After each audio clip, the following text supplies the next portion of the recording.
things get kicked off when there's a boy named Matty that goes missing. But how he goes missing is a big what the moment that immediately had me hooked. I mean, like when I say hooked, I'm like you could have grabbed me like a fish. My mouth was wild. You could have hooked my mouth and reeled me in. Same way. You kind of look at something and then you find out that you spent the last 5 minutes like that, and you're like, holy shit. That scene ends. You're like, well, goddamn, I guess we're doing this. Yeah. Looks like somebody else wants to get OUT.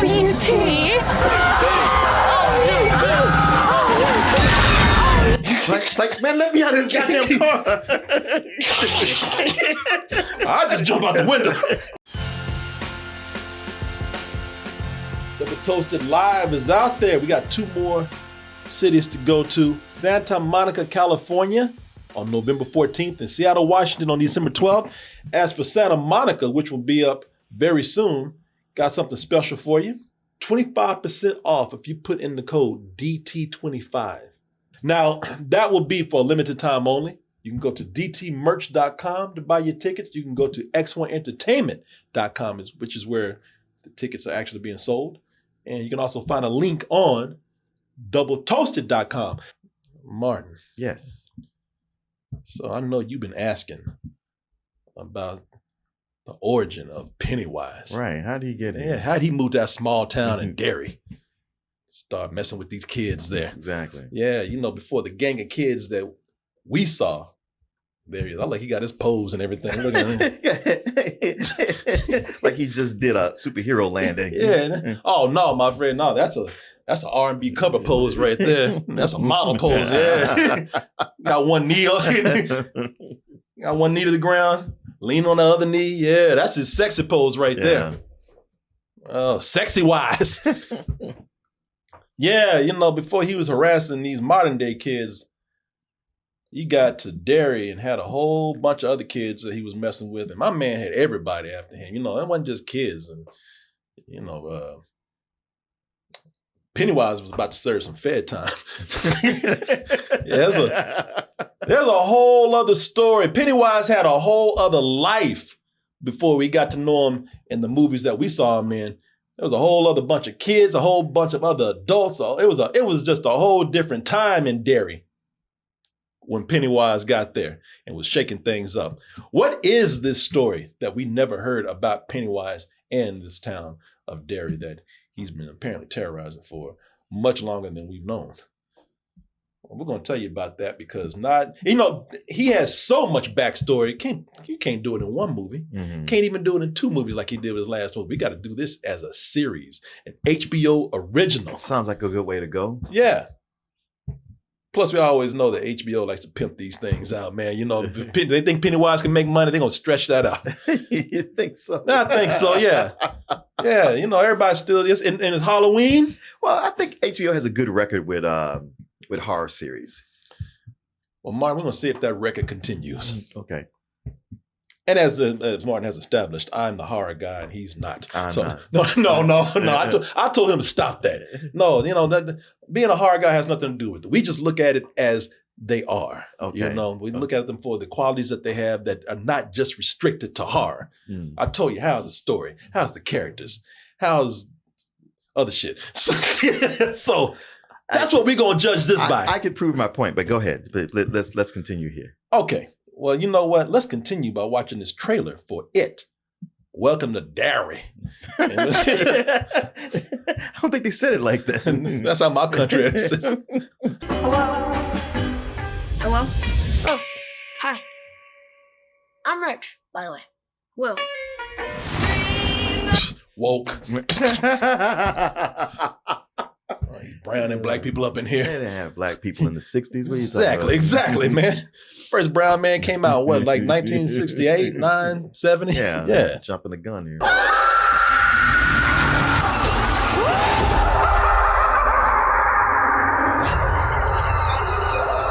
So we got 5 episodes of this. I think there's 9 total, but we got 5 episodes of this. I was able to watch all 5 of them.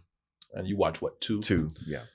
And so this is pretty much another attempt, and I say another because they did this with a series before.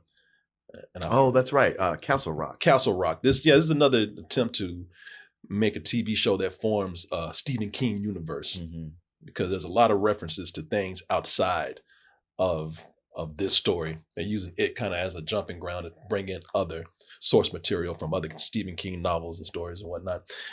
Which is not a big leap since he writes so many stories about the same area. No, he really does. He really does. I read one book that's not even like it's not a fantasy, a supernatural horror or anything like that. It's a book about an assassin who wants to be a writer. Oh yeah, I read that. Did book. you read that one? Yeah, I forgot what it was called, but Billy something. Yeah, I forgot the name, but yeah, there's a reference to The Shining in that book. So he's always making references to and crisscrossing, to other stories. So for them to do it as a series isn't anything that's out of the ordinary or anything new. And I will tell you this with this show, regardless of, because I imagine some people have seen the first episode. So if you have, you know what I'm talking about. And I don't know how you feel about the show after watching the first episode, but I have to tell you, and I don't know how you feel about this, Martin, I will say it has a great start. At least for me it did, because that start, the episode 1, it begins in a way that's completely insane. I would even say the least said, the better about it. Yeah. I will say this, though, that things get kicked off when there's a boy named Matty that goes missing. But how he goes missing is a big what the moment that immediately had me hooked. I mean, like when I say hooked, I'm like you could have grabbed me like a fish. My mouth was wild. You could have hooked my mouth and reeled me in. Same way. You kind of look at something and then you find out that you spent the last 5 minutes like that, and you're like, holy shit, that scene ends. And like, well, goddamn, I guess we're doing this. Yeah. And I think I don't know words came out, but I remember a couple of times like, Looks like somebody else wants to get. Oh, you too.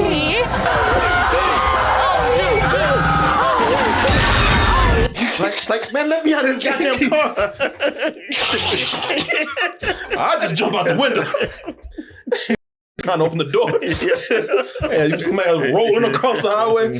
Yeah, it was one of those things where I don't know what I just saw, but that's how you start a show. Because the way it built, that was what did it. Starting out just a little bit like, all right, and then a little bit creepier, and then scary, and then terrifying. Yeah, and it's just, and the reason why it's so scary is because it really is crazy. It is crazy. It's like, I mean, when I've seen 5 episodes and there's a lot of stuff that I can tell you about this, but I'm still saying, what the is that? What is that? There's an element right there that happened. I'm like, I still can't explain that to you. And I imagine it will get explained as we go along. Like I said, I have only 5 episodes out of 9. But I would say after that craziness right there, the show starts to feel more like an extension of, at least for the first episode, it feels like an extension of the movies. Yeah. After Maddie goes missing, there's a group of kids that get together and they start to notice that strange things are happening around town, as these Stephen King kids usually do. Also, a few of them have some guilt about Maddie, the kid that was in the car. And you see, there's Maddie right there, like, what the? Hey, y'all stop this car. You would tell them, hey, y'all stop the car.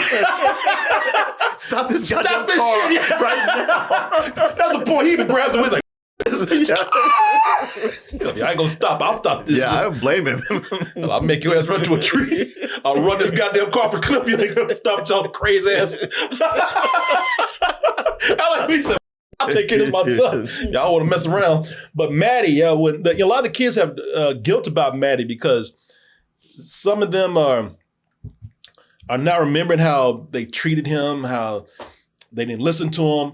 Some of them start having now horrible visions about Maddie, and they start hearing voices from beyond, and so they start banding together to solve the mystery, like all these kids do all the time, thinking that Maddie might be still alive and stuck in some void somewhere. Now, also introduced later in the show, besides these kids, you have an Air Force pilot that's coming in, played by Jovan Adepo. He plays. He was in Fences, right? Yeah, he was in Fences. And also, I think he was in another movie where he played another military dude fighting supernatural stuff. Overlord? Overlord. Overlord. It might have been Overlord or Overwatch. Overlord. Yeah. Can I ask y'all, was he... He was in another Stephen King adaptation. The Stand, yeah. I was going to say, he also was in The Stand, another Stephen King adaptation. He played the musician in that. He comes in, his character's name is Leroy Hanlon, I believe. And he's brought to Derry for a specific reason, but we'll get into that later. Because it's mostly this first episode is focused on the kids. And I love that because I think for the first episode, the kids that we see, I think they're great. They're really good. Yeah, they're the thing that works with these kids, and a lot of people forget these kids are so funny, man. Yeah, like even in It, they're all. You forget how much humor is in there. Yeah. I think this is less humor than It though. Do you think so? Because I thought there was a little bit more. No. That was something I noticed. Like in It, they were like really working it to be funny. Here, they are funny, but not so much like trying to entertain the audience. But another thing about these kids is that they look like kids. I've just been seeing so much stuff lately where the kids don't look like kids. Oh, yeah. See, they were funny to me because I was looking at all the different characters and all the different things. You know why? Because I probably saw more episodes than you did. Oh, okay. Because they get to a point where they start introducing more kids. And like they got one girl you're almost looking at kids that are going to Willy Wonka's chocolate factory. There's one girl who she just keeps chewing gum and she can hardly get any words out because she's chewing all the time. I don't think he cute in. And everybody, she's like Boomhauer. Everybody like, yeah, right. Yeah. But man, they're just a very talented cast. Mm-hmm. They do drama well. They do humor well. I love watching their dynamic and how they get together. And the thing is, as they get together, I can't wait. I'm like, oh man, I can't wait to go on some adventures with these kids right here. And let's just say those adventures never happen. Yeah, at least for that group. It's funny how I had read a little bit of a review, just a blurb, and it was like, oh, it's so much like Stranger Things. It's like Stranger Things light. And I'm watching this, and I was like, what the hell is light about this? Ain't shit light. Stranger Things is the light version because it's got a lot of Spielberg woven into it. But those kids are always safe. These kids ain't safe. No, and I would even say that, man. I've always wondered how come we never had the two Stevens get together and make a movie? Because there's a lot about these kids that are very Steven Spielberg here when they get together. Because I was thinking, man, when they open up and before the shit really goes down, it is like watching a Spielberg movie. I'm like, how come Steven Spielberg and Stephen King never made a movie together? Mm-hmm. Because you know why? Because Stephen King loves his kids. I'm sorry, Steven Spielberg loves it. Yeah. Steven Spielberg loves the kids. Yeah. Stephen King is the one that says kids. He sure does. That's the message I was getting from the two episodes I watched. I was like, okay, so the kids. Yeah, Steven Spielberg loves the children. Stephen King says the children. And no, I don't care about phrasing anything as I mean murder these kids, kill these kids. Hey, and anything else that goes in between. It's like he said, it's almost like with him, he's like, look, you might have had a great childhood. That's your reality. No. I know what it was really like. Everyone, these kids will either have an abusive parent or a bully that beats their ass all day. Yeah. Or one of them gonna get mauled by some sort of demon or something. Yeah, man, it's they got the cops putting them in a bad position. Yeah. Stephen King hates the kids. Kill them all. Yeah, the ending of episode 1 takes a bold twist, man. It pulls a bait and switch. And it's almost like they know what they're doing. Because it's like, they're conning you, all right? I'm not saying that's even a bad thing. But they're getting people to watch the first episode by making it seem like it's so much like the movies with these kids and they even, getting together. You think, oh man, they're about to find Pennywise too. And, and nah, man, and they do it for the whole episode. And that's because they want to keep you hooked for the whole episode. They want you to stay there and think that that's what you're getting that feel of the movies before slapping the shit out of you at the end and getting to what the actual show is about. And I think you're right. It's less like it, and I didn't even think about that. It is more like Stranger Things, but way heavier than Stranger Things. Way, way heavier. Yeah. Because 2 is where we start to get the bigger story. And I admire that because this, things start to get very interesting because we bring in a new group of kids, and then we start getting hints of Pennywise. You start laying clues about, him arriving at town, why he's there. The stuff that was probably kind of mentioned in the movies, but they really go deep with it here, and then you can tell they're going to start going deeper. However, what starts out as a story about this missing kid and then, this creature that might have something to do with it, it turns into a whole lot of other plot lines. I don't know if you noticed that because there's a lot going on. Because I would say there's almost too much story going on with this. So far as where I am in the second episode, there's really only 2 major plot lines. So, where everything starts to go is so first of all, you got the military looking for this damn clown. They hired a psychic in the military to find them, which I'll tell you about in a little bit because that's a connection to something. Then, of course, it connects to the Native Americans' land. The missing kids, that leads to a story about a black man being wrongly accused of murder. Then there's the subplots with these characters. The major that moves into town, the pilot, he's trying to adjust to as a black man moving into Derry, while his wife he wants to lay low and be cool. His wife wants to be an activist. So and then the kids, of course, have all their drama going on and what's going on with them, liking boys and, mean girls and bullies that are there, so I think it's a lot of story that's happening, and that's not necessarily a bad thing. It's just that when it starts out, instead of cliffhangers and clues revealing more story, it feels like more plots and more people just keep getting introduced to the point you forget about poor Maddie. Well, oh, you know what happened to Maddie? They'll bring that. Maddie actually gets brought back much later. But when he comes back, I'm like, shit, man, we gave up looking for you. Oh yeah, as you would. Yeah, I started I started to think like, maybe this is another prequel that's telling too much. We were fine probably not knowing this much of this. And don't even get me started on episode 4 where they had this one scene of long exposition. Yeah. Long exposition. I mean, it just stops and they use some at this point kind of lazy tropes to do it. Oh, let me get into your head. Oh, not that one. Once upon a time on Native American land. Not that one. Yeah. You don't want to talk? All right, we'll get up your goddamn head. Yeah. And yeah, and it's so that's it feels like there's a lot going on, at least for me, about 3 episodes, probably 4. Because 4 is where they just seem like, man, we're telling you so much. Let's just go ahead and just dump this shit now. But I don't know. How'd you feel about it? Well, I'm not nearly as far along as you are.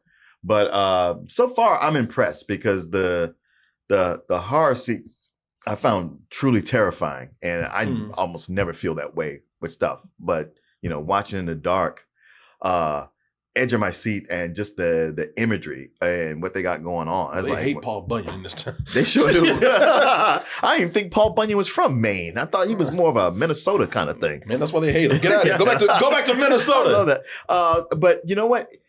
So often with prequels, I was like, man, I didn't care. I ain't asked for no origin. I ain't need all that. Yeah. But with Pennywise, there has always been that nagging thing in the back of my mind where they're like, well, spider, but he's an alien and he came from this. And I was like, I was always like, why don't just drop that? I want to know more about that. Tell me more. So they're getting into it. And I appreciate that. Also, I mean, it just seems like there's like the longer he's here, and they mention this in other things, that it's just kind of a evil that's being woven into this town. And this movie does very subtly address, or this show rather. You're right. This show addresses very subtly why there's all these psychotic bullies in Stephen King stories. And I was like, okay. It's like Andy Machete must have said, like, no, I get it. I'll drop a little something about that. Yeah, because in Derry, the bullies have won. Oh yeah, They bullies just run kids down and gang beat their ass in the middle of the day, and the adults look out the window like, well, boys will be boys. Right. And I'm not going out there and stopping that shit because they ain't gonna beat my ass. Yeah, because usually, when we see these things in movies where the bully's giving a beat down, it's like the adults are just somehow never around. Yeah. The adults are here. They just keep on walking. Yeah. Oh, they're back to work. Yeah. Oh, they just playing. Ain't nobody gonna stop that? What are you doing? Leave them alone. Go out there and stop it. See what happens. Yeah. Come back in with a black eye. You want to get your ass beat too? You go ahead. Because somebody does try to stop these bullies. When bullies look at them, you want some too? Right. They're You're like, oh, okay. Yeah, man. Carry on, I guess. Yeah, man, the bullies. Yeah, they show that. I didn't think about that. They show you why these bullies are a common thing, and they keep winning. Yeah. Like the way I bully you with these ads right here, man. Mark, like you. Oh, that's why I'm a bully, man. This ain't Derry. You don't have an excuse. I don't have an excuse, but Shopify does. Shopify is the sponsor for this portion of the show. This is why they call me a bully, Mark, because I keep beating you down with things like this. Yes, you do. Oh my God.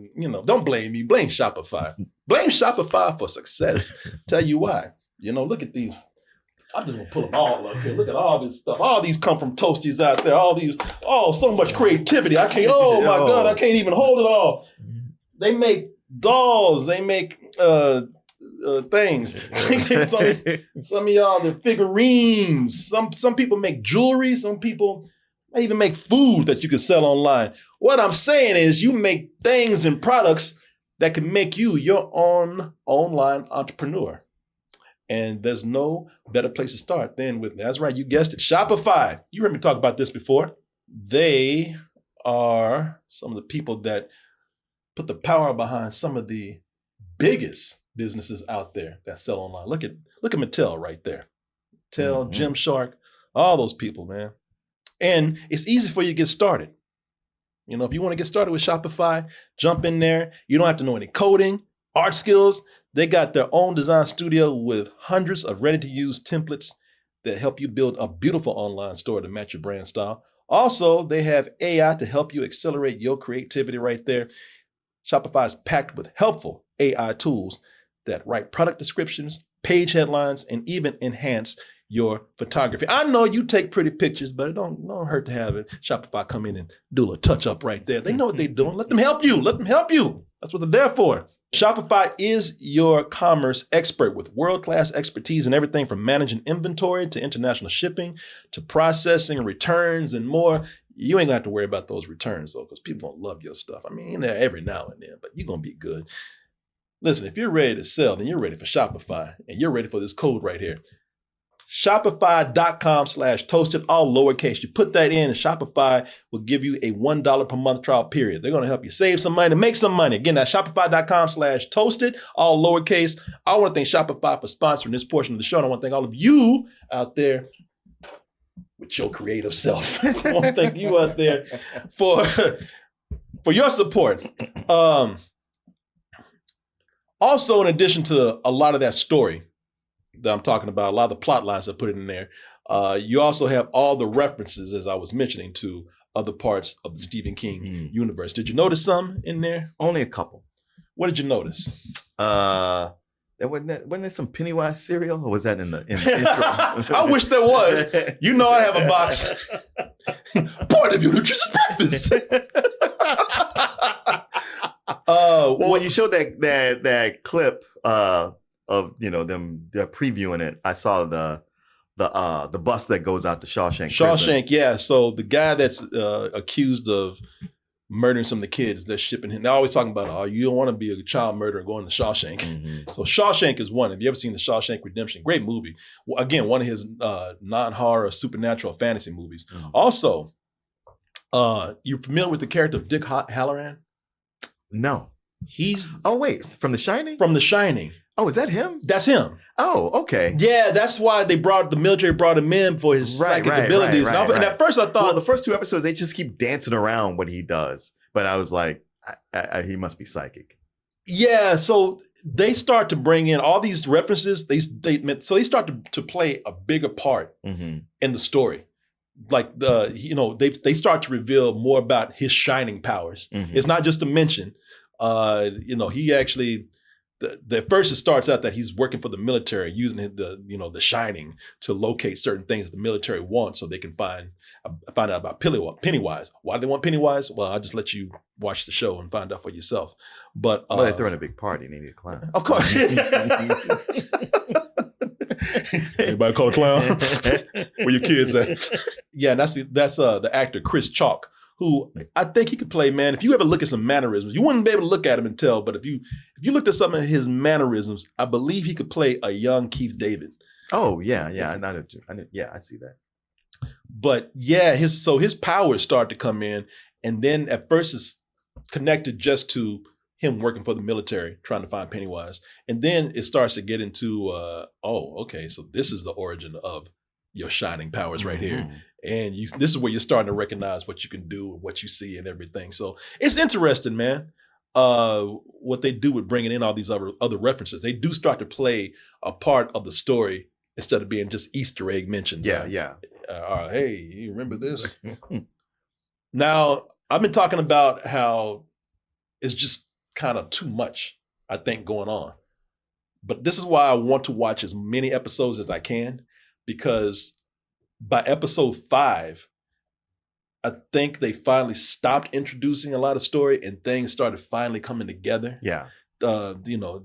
Things started finally flowing together. Things started, one thing was explaining another. Yeah. And so that by episode 5, man, and like I said, even with the Stephen King references, by then they're playing a bigger part. Yeah. So, then we only have 5 episodes. So I'm glad I watched that last episode, because I'm like, okay, now all this is starting to make more sense. And yeah, it's gelling together and it's coming together well. Well, I say that for myself, whether you buy how it comes together, that's another thing, because listen, there's things that some people they're probably not going to like. The whole thing about the military looking for this damn supernatural clown, some people going to be like, okay, that's too much for me. Okay. I will get that. I didn't mind it too much. I'm finding all this kind of interesting. Okay. Because again, is it perfect? Is it even great? I don't think so. But I do think that they're doing a better job than most at expanding this universe. And they're making it very interesting how all these things are starting to come together, using it as a jumping ground, and now bringing in all these other Stephen King references that you see in books. We're now seeing it actually, they're doing it, and they're doing it, I think, probably even better than Castle Rock. They're doing it pretty well here. Yeah, I don't know what it was with Castle Rock. I was like, after a couple episodes, I was like, yeah, this is just not doing it for me. Yeah. I don't know what it is, man. I mean, I think they really are giving these Stephen King references, building this universe out by giving these references real character. And again, some like people not gonna like the way they treat this character right here. What's his name? Dick Halloran, who was again the black guy from The Shining, who talked to Danny in with his mind. He worked at he was like the janitor or something, or the groundskeeper at the Overlook. Some people are going to be like, okay, we didn't need a backstory about Dick Halloran being, a military operative, I'm not saying you, or because it didn't bother me that much. I don't mind that. Some people, I can see some people saying that. I'm not saying you, I'm not even saying me. I can see some people saying that's a stretch for me. Huh. I mean, I didn't, but like that character didn't only appear in The Shining. He also comes back in Dr. Sleep. So there's more to him than just, what you saw in that one movie. I know. And like I said, I'm putting that out there for people. I'm not even arguing with you or anybody out there. I'm just saying. Look, goddammit. All right. See, this is why I gotta yell at your ass, man. You don't understand. People won't take that one clip. You see how he yells at Bart? You see how they don't get along? I told you. I'm saying like, because listen, you know, when you find out what the military really is doing in this, it can be silly for some people. Okay. You know, did you get to that part where they were talking about what they want? No. Yeah.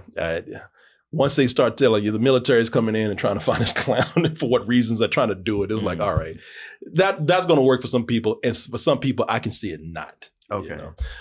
But that's, you know, it's personal preference. But you know, it's a lot of this is very interesting, man. Right at this point, I say interesting because we still got 4 episodes to go. Sure. And I still need to see where this is going to go because, you know, I'm talking about all the references that they're doing. So far, they're doing all right with it. Oh yeah, it's like you didn't see the episode where the soldiers stormed Pennywise's house. No. so yeah, that some of this might be a little bit of a stretch for some folks. Also, it looks like they might. I'm not sure. It looks like they might be introducing some other things like the mist. You know. Yeah. So again, we might hit a point where you're trying to fit in too much, or they might stay on the same path where this stuff is actually coming together pretty smooth. I just want to see how that works out. And I will also say this: it is fun. I had a lot of fun with this. I mean, even if I don't like some of the story in here, there's a lot of parts that I'm having fun with, man. And it's fun, especially for Halloween. Yeah. It's perfect for Halloween. Yeah, that's the one thing I thought watching those 2 episodes. I was like, this is perfect for Halloween. Yeah, so a lot of this. I mean, that sequence where the young black girl's getting terrorized. I was like, man, this is ultimate Halloween right here. Oh, there's some so there's some freak ass images in this. This is perfect for Halloween for that. First of all, it's filmed like it's for Halloween. A lot of it's filmed in a lot of orange and yellow and blue, which is mostly used at night. The hallucinations in this and nightmares are just freaky fun, man. Some are truly horrific too, because the girl because man, there's a couple of these that have to deal with birth. Yeah, and that shit is, man, birth is freaky anyway. Yeah, just being born looks crazy. That's a horror show. They say birth is beautiful. That shit is crazy. It is beautiful. It's beautifully crazy. When there's not teeth involved. Well, teeth were in mine. I got all chewed up when I was coming out.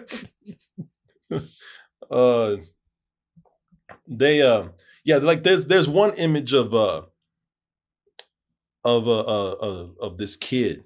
He was told about how Jewish people in concentration camps where their skin were used for lampshades, and he's told that shit right before he goes to bed. Yeah, and he has a crazy nightmare about that. And Martin even jumped. He's seen it. I'm like, oh. Martin's gonna go home. His furniture gonna start coming to life.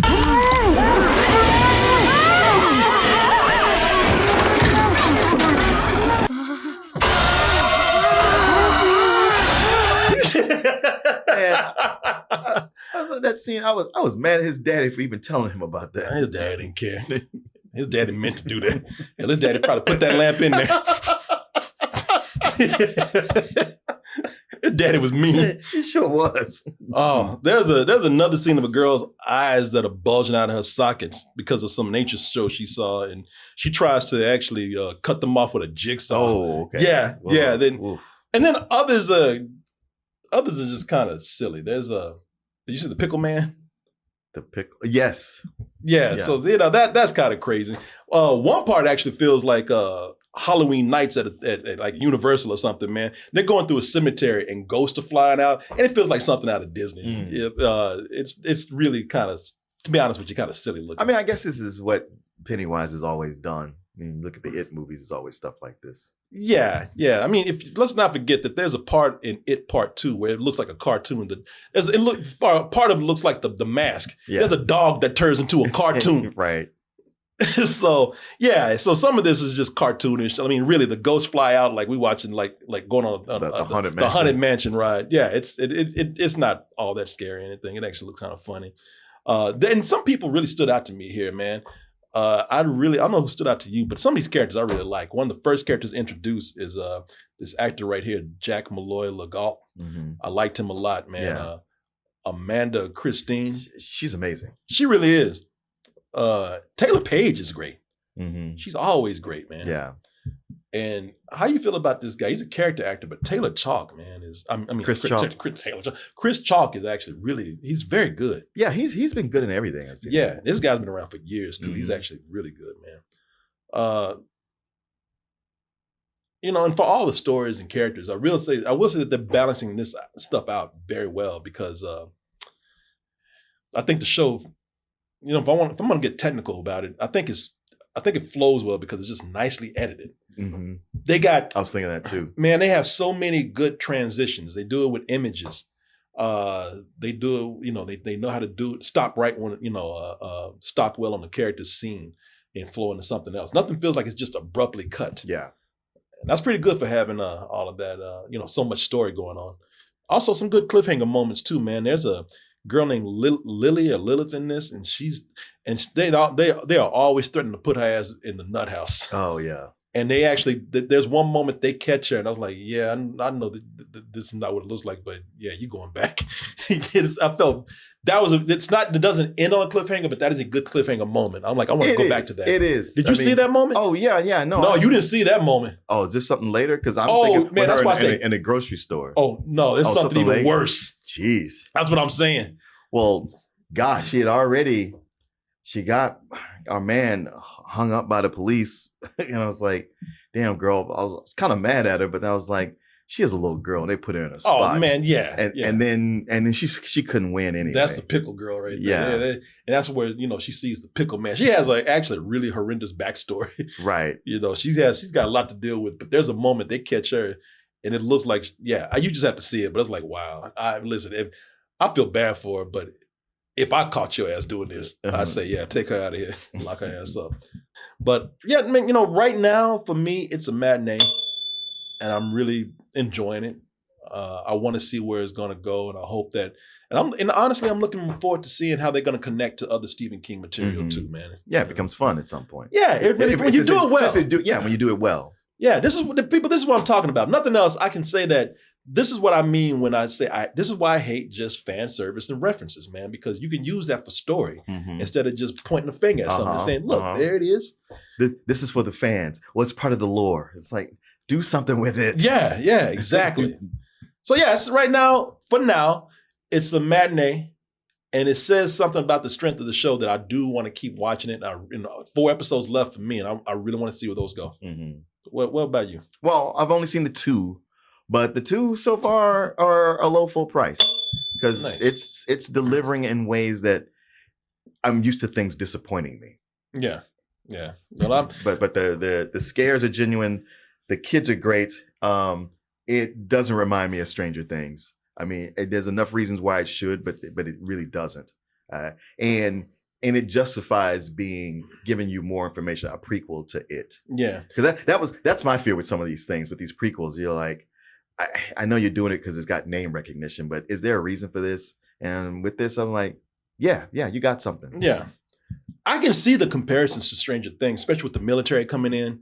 And the town and yeah. But let's not forget that Stranger Things is very influenced by Stephen King. Yeah, I mean they'll tell you that's we pretty much ripped this man. Right. Yeah. I mean, if it wasn't for Stephen King, you wouldn't have Stranger Things. But then Stranger Things brought back this Stephen King resurgence. Yeah. And it was like everybody had kind of moved on past Stephen King, and now people can't get enough of him. Yeah, so I'm, including me, I'm looking forward to seeing what they do more with this. I'm a big Stephen King fan, so. Well, would you look at that? You made it to the end of the video. That means you really like us. So just go ahead and press that like button and subscribe while you're at it. And check out our other channels, our social media like Instagram, TikTok, and our Patreon where we have new stuff coming up all the time. And we'll see you on the next video.